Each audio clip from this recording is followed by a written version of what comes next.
لله رب العالمين والعاقبة للمتقين ولا عدوان إلا على الظالمين. أشهد أن لا إله إلا الله وحده لا شريك له، وأشهد أن سيدنا ومولانا محمدا عبد الله ورسوله. اللهم صل وسلم وبارك على سيدنا محمد وعلى آله وأصحابه وأزواجه وذرياته ومن دعا بدعوته ومن نهج نهجه إلى يوم الدين. أما بعد. Tuan Imam dan seluruh muslimin muslimat, mukminin mukminat yang dirahmati Allah Subhanahu wa taala sekalian, alhamdulillah, puji dan syukur bagi Allah Subhanahu wa taala kerana pada malam ini kita masih diberikan kesempatan oleh Allah Azza wa Jalla untuk bertemu malam ini dalam suasana yang agak kurang kondusif kerana wabak corona yang tentuan sehari dua ini nampak makin menular atau berjangkit dengan agak, orang kata apa ni, meluas, dan kita meyakini bahawasanya ianya merupakan satu ujian yang Allah Ta'ala turun mai kepada kita sebagai satu bentuk siri cubaan dan cabaran, dugaan ke atas amalan kita dan juga iman kita. Sama ada kita ni patient, bersabarkah, ataupun sebaliknya. Apapun ujian yang diturunkan oleh Allah sebagai hamba Allah, kita hanya memohon kepada Allah untuk menjauhkan kita dari segala bahaya dan bencana, daripada segala penyakit dan musibah. Di samping kewajipan kita sebagai hamba Allah, bukan hanya berdoa, bukan hanya bertawakal, tetapi berusaha ke arah menjauhkan segala bahaya itu, musibah itu, penyakit itu daripada terkena kita. Maka timbullah tentuan pelbagai istilah SOP-nya, kemudian PKP-nya, PKPB, PKPD, PKPP, PKP, pentadbiran Temko, macam-macam. Kesemua itu adalah berdasarkan ikhtiar. Tentuan, hak ni saya sebut supaya kita tentuan tidak lupa bahawasanya usaha dan ikhtiar itu adalah juga perintah Allah Ta'ala. Kadang-kadang juhala, kadang-kadang orang yang tentuan sedikit kurang faham terhadap imannya, kurang faham terhadap kepercayaannya kepada Allah, sampai melanggar undang-undang itu. Lalu dikatakan takut Tuhan kah takut corona? Takut Tuhan kah takut corona? Takut Allah kah takut corona? Jumaat tak boleh pergi hari tu ni, jemaah 5 waktu tak boleh pergi hari tu ni, jemaah pun tak boleh pergi hari tu ni. Tuan-tuan, dia timbul satu kata-kata, takut Tuhan kah takut corona? Kerana yang beri mati, yang mematikan kita Allah, bukan corona. Tuan-tuan, itu cakapan-cakapan yang menolak sebagian perintah Allah Azza wa Jalla. Maka saya telah menegaskan di sini juga bulan sudah. Fatwa-fatwa yang dikeluarkan sebelum ini dan semasa ini berkaitan dengan bentuk mencegah, mengelak daripada terkena corona. Sampai bagian-bagian ibadat sedikit ada bentuk, tuan-tuan, bukan halangan. Nah, sedikit ada tapisan. Itu adalah ikhtiar, bukan kerana takut corona. Ikhtiar itu adalah sebagai melaksanakan perintah Allah. Fa iza azamta fatawakkal 'ala Allah. Bila hampa dah bertawakal serta usaha, maka selepas itu fatawakkal 'ala Allah. Nabi membahasakan tawakal yang benar itu seperti tawakalnya seekor burung yang keluar daripada sarangnya, terbang ke arah tujuannya. Demi apa? Mencari makan untuk anak-anaknya dalam sarang. Kalau ikut ilmu burung ni, tuan, nah, mengaji mana, sekolah mana, baca pun tak boleh bahasa kitanya, buta huruf burung ni, tuan. Tetapi oleh kerana atas sunnatullah fil kauni, makhluk mesti berusaha untuk dapatkan sesuatu, maka burung tu keluar dari sarangnya, terbang dengan dua belah sayapnya. Bukan dekat, jauh. Bukan rendah, tinggi. Bukan senang, payah, lawan angin dan sebagainya. Tetapi akhirnya dia pulang dengan membawa makanan untuk anaknya dalam sarang. Itu Nabi bahasakan, hendaklah kamu bertawakal sebagai bertawakalnya seekor burung. Terbit sarangnya pagi, perut kosong, terbang. Sebagai apa? Ikhtiar. Maka setelah itu dia pulang semula ke sarangnya dengan bawakan makanan. Dia pun kenyang, anak pun kenyang. Nabi kaitkan tawakal burung itu dengan apa? Terbang mencari makan. Maka saya nak katakan bahawa di sini, nah, segala fatwa itu dikeluarkan bukan kerana kita, tuan-tuan, untuk melemahkan semangat agama. Ui, fatwa ni Nabi orang tak main jemaah. Ui, fatwa ni Nabi orang tak main jemaah. Bukan itu. Di sebalik fatwa itu, ad-darar yuzal. Setiap yang mudarat hendaklah dihapuskan. Itu, tuan-tuan, tujuannya. Maka sebab itulah mungkin sehari dua ni anak-anak kita pun tak pergi sekolah. Cikgu sekolah kata, ustaz, kehadiran 40% sahaja. Apatah kawasan-kawasan mukim-mukim yang ada corona baru timbul. Kluster Siva Gangga tu hari tu ni, guna sifat tawak. Dia pun kata lah kaya jumpa agak nah kluster tawak. Nah, dia pun buat melawak main lah. Kok jumpa penawak katanya. Dia buat melawak main. Tapi saya nak abang kata, kerana kebimbangan tu, atas nasihat doktor yang pakar, corona ini boleh mudarat nyawa, maka anak-anak tak pergi sekolah. Cikgu-cikgu ada yang, tuan-tuan, minta cuti. Cikgu-cikgu ada yang pi, tuan-tuan, pi tengok kelas. Nah, sebab apa? Kerja. Tapi murid tidak ada. Saya tak kata semua, namun tidak ada arahan pun tutup sekolah kawasan tersebut. Tapi perasaan bimbang tu.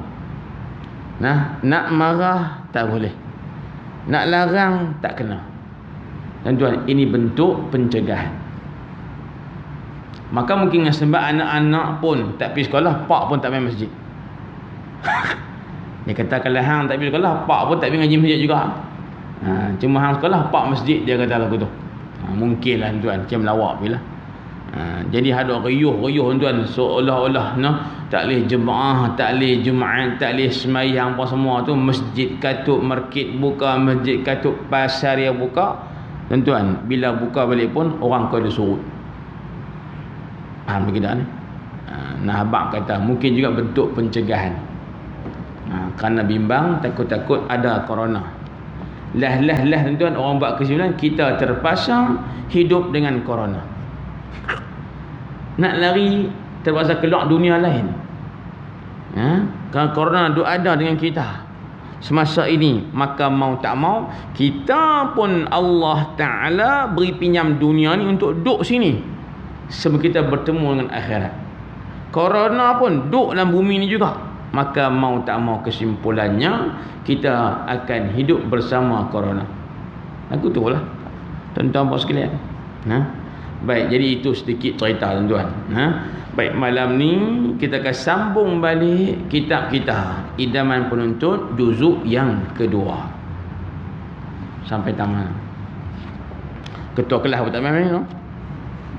Tanya dia tak mana berhenti. Baik, tajuk apa ni tuan? Apa? Dah tajuk dah last sekali. Ijarah.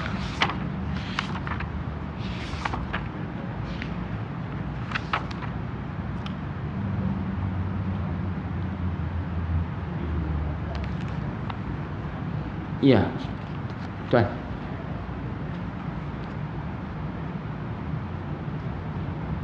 Tajuk dia.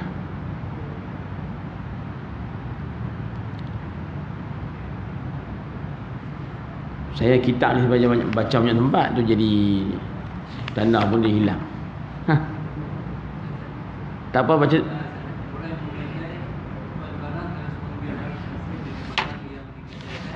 Okey, tajuk gadaian lah. Tajuk gadaian.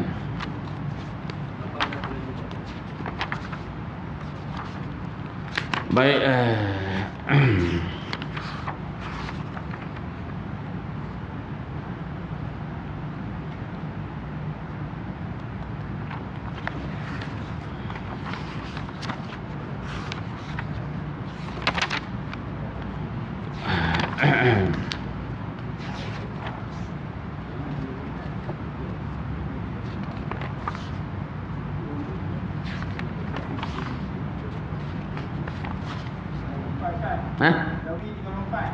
Jawi 34. Baik. Adalah syarat orang yang menggadai. Baik. Tuan-tuan, sambung balik Idaman Penuntut juzuk yang kedua. Jawi muka surat 34.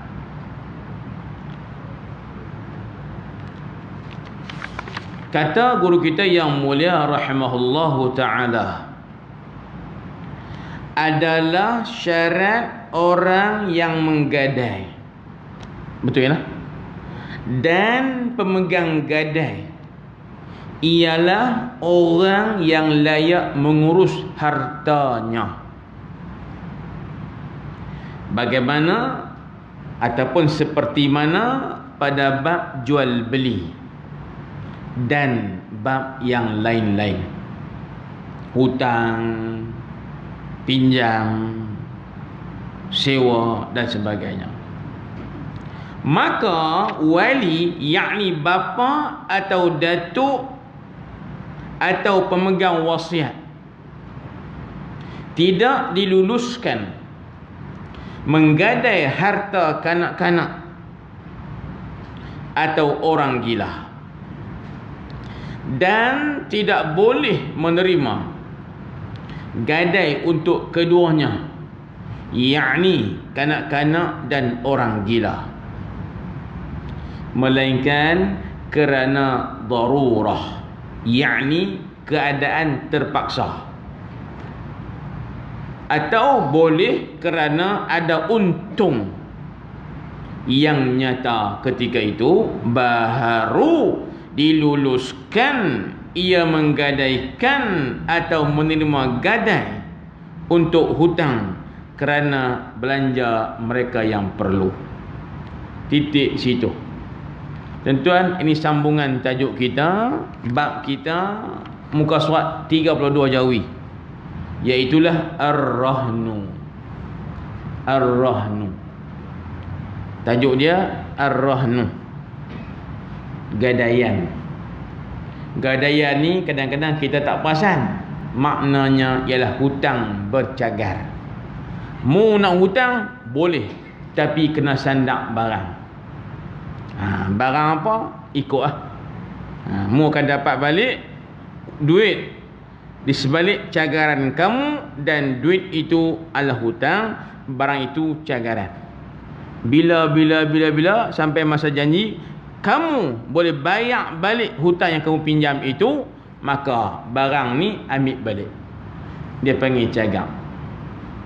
Tapi saya pun duk sembang sehari dua ni, rupa-rupa tu ada juga jenayah yang berlaku dalam bab gadaian ni. Ini dia panggil pecah amanah. Duk sembang kawan, ada timbul isu. Apa ni ustaz? Orang main gadai barang mah, cincin ke, gelang ke, apa tak kira lah. Jadi dia bila gadai barang mah, akhirnya dia dapatlah duit, namanya hutang. Dan kawan tu barangkali mungkin boleh ambil balik, ataupun boleh tak boleh, mungkin tak boleh tebus balik. Tengok tanjak tu kawan ni kalau gadai, gamak kata pakai tak ambil balik dah. Jadi pecah amanah hutang mana? Hak pekerja dalam syarikat tu, dia pergi buat satu replika emas bentuk macam hak kawan tu gadai.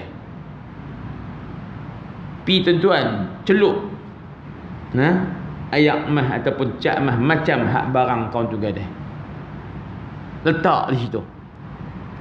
Yang emas kawan tu yang tulin hak dia gadai asal tu, dia ambil pergi jual.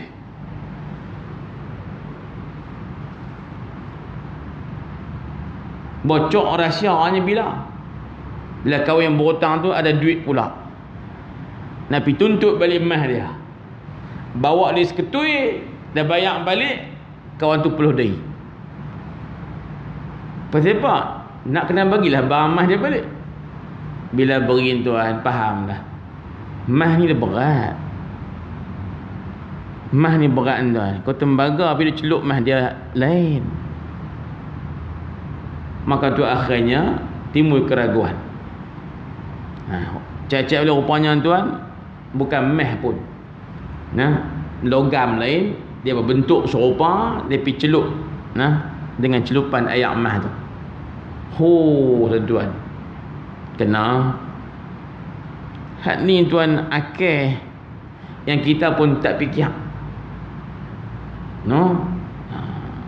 Akal tu dia kata emas dia ni tak tentu dah. Betul tak? Sebab nanti kalau kau tak claim balik pun emas tu, dia akan dok yang pergi jual, dia main pula harga. Tuan-tuan bos sekalian, ini dipanggil pecah amanah. Itu tajuk gadai. Hak saya cerita ni isu yang saya baru dengar 2-3 hari sudah.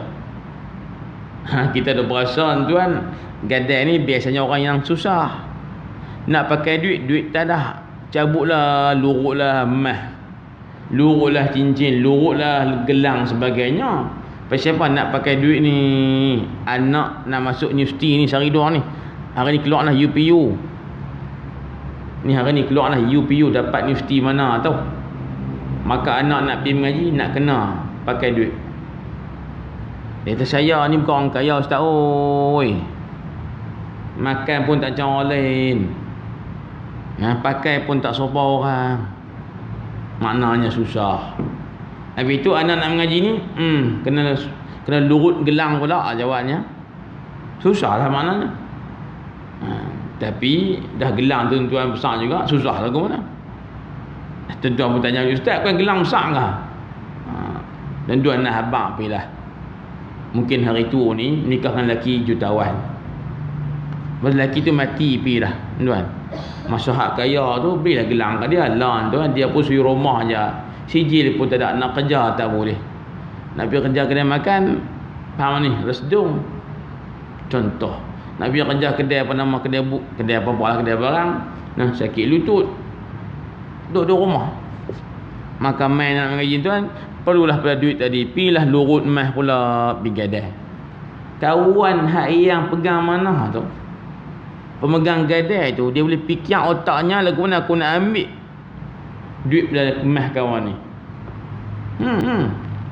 Dia ambil tuan-tuan emas tu, dia pergi buat reka serupa, celup emas, pergi tak tempat simpan tu. Hak emas saya ni dia pergi jual. Tuan-tuan.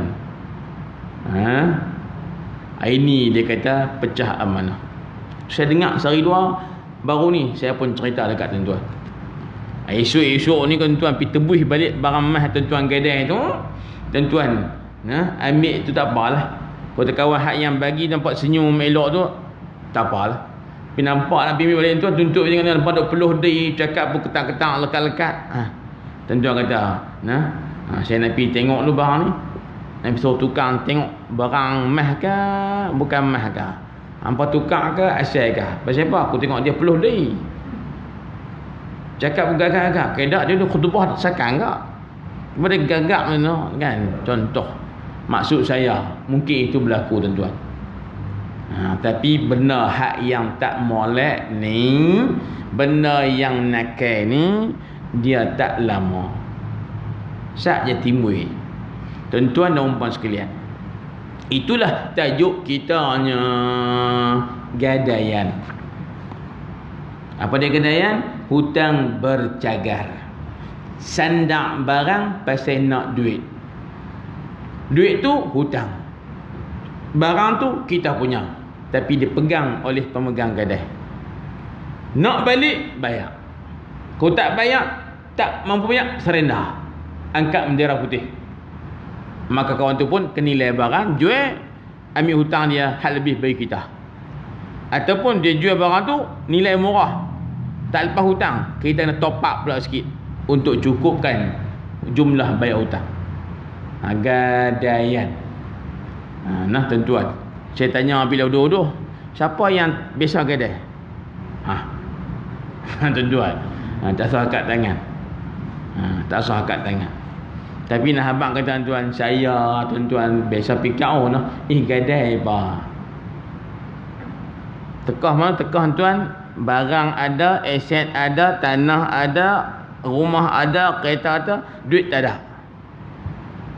Nak makan bukan pakai kereta. Nak makan bukan pakai tanah, dia kena pakai duit. Tuan. Kalau kata ada orang beli tanah, nak beli cebok, beli boh dalam cangkui, boh satu plastik RM5, tahan jarak lah. Boleh tak cari duit? Tuan, makna masa tu kita fikir tak ada cara dah, gadai sahaja. Dan saya nak bagi tahu, ada orang kaya jadi kaya kerana sistem gadai. Tuan-tuan ingat tak ceti dulu ni? Dia ceti hak pakai kain putih tuan, gulung-gulung tarik naik atas. Congek belakang, nampak celah punggung. Payung kalah hitam, baju pun kalah putih. Kepiah dia pakai kepiah, dia pakai apa? Kain sapu tangan tu, ikat belakang naik tecek tu macam kan. Apa nak tengkolok hantuah punya. Kaya. Tuan-tuan kaya. Ceti. Dunia ada orang panggil ceti haram. Lah tu kan jadi alung dan sebagainya. Tuan-tuan, alung pun ada pakai gadaian, tapi zalim yang amat. Zalim yang nyata. Barang nilai 100 bagi hutang 30. Barang nilai 100 bagi hutang 30 ya. Lepas tu tak bayar, bunga. Tuan-tuan, tak lama menan hak bunga lebih dari 100. Jawapannya tak tuntut baiklah barang tu. Tuan-tuan. Dia panggil apa ni? Zalim tahap tinggi. Itu alung tuan-tuan, ceti haram. Titik situ.